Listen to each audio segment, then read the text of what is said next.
ഇപ്പം നമ്മുടെ നാട്ടിൽ ഏറ്റവും വിവാദമായിക്കൊണ്ടിരിക്കുന്ന ഒരു വിഷയമാണ് എമ്പുരാൻ, അല്ലേ? എമ്പുരാനേ ഏ എമ്പുരാനേ. ഒരു സിനിമ അത് സിനിമയായിട്ട് കാണാതെ അതിനെ വലിയെന്തോ വിഷയമാക്കി നമ്മുടെ സോഷ്യൽ മീഡിയകളും ന്യൂസ് ചാനലുകളും, അല്ലേ, വലിയെന്തോ വിഷയമാണ്. ഇപ്പോൾ ആ പടം അങ്ങോട്ട് ഇറങ്ങിയപ്പം എന്തൊക്കെയോ സംഭവിച്ച്.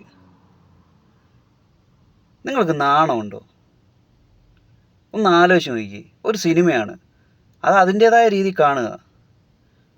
2.5 മണിക്കൂർ 3 മണിക്കൂർ ഒരു പടം കണ്ട് കഴിഞ്ഞ് അതിനെ വേറെ എന്തൊക്കെയോ ആക്കി വലിയ വിവാദമാക്കി.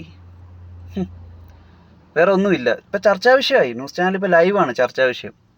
ഞങ്ങൾക്ക് പ്രവാസികൾക്ക് പ്രത്യേകിച്ച് മൊബൈൽ ഇപ്പം കാണാൻ പറ്റാത്ത അവസ്ഥയാണ്. ഒന്ന് ആലോചിച്ച് നോക്കിയേ, എന്തിനാണ് ഇങ്ങനെ?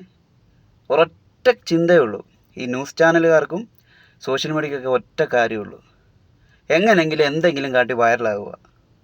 അല്ലാതെ നാടിൻ്റെ നല്ലതിന് വേണ്ടി ഒന്നുമല്ല. ആണോ? ഒരിക്കലും അല്ല. നാടിൻ്റെ നല്ലതിന് വേണ്ടി ഒന്നുമല്ല നിങ്ങൾ ചെയ്യുന്നതെന്ന് നമുക്കറിയാം. നിങ്ങൾ എങ്ങനെയെങ്കിലും ആൾക്കാർക്ക് വേണ്ട കാര്യങ്ങളോ ഒന്നുമല്ല നിങ്ങൾ ചെയ്യുന്നത്. നിങ്ങൾ എങ്ങനെയെങ്കിലും അല്ലാത്ത കാര്യങ്ങൾ, ഒരു സിനിമയെ പറ്റി ചർച്ച നടത്തുക, എന്തുവാ? അതൊക്കെയാണോ ഇപ്പം നമ്മുടെ നാട്ടിൽ വേണ്ടത്? നമ്മുടെ നാട്ടിൽ എന്തൊക്കെ പ്രശ്നങ്ങളുണ്ട്.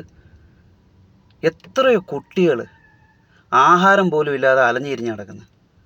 നിങ്ങൾ അവരെ പറയുന്നു, അവരെ ഹെൽപ്പ് ചെയ്യും. ഇപ്പോഴും പട്ടിണിയാണ് നമ്മുടെ നാട്.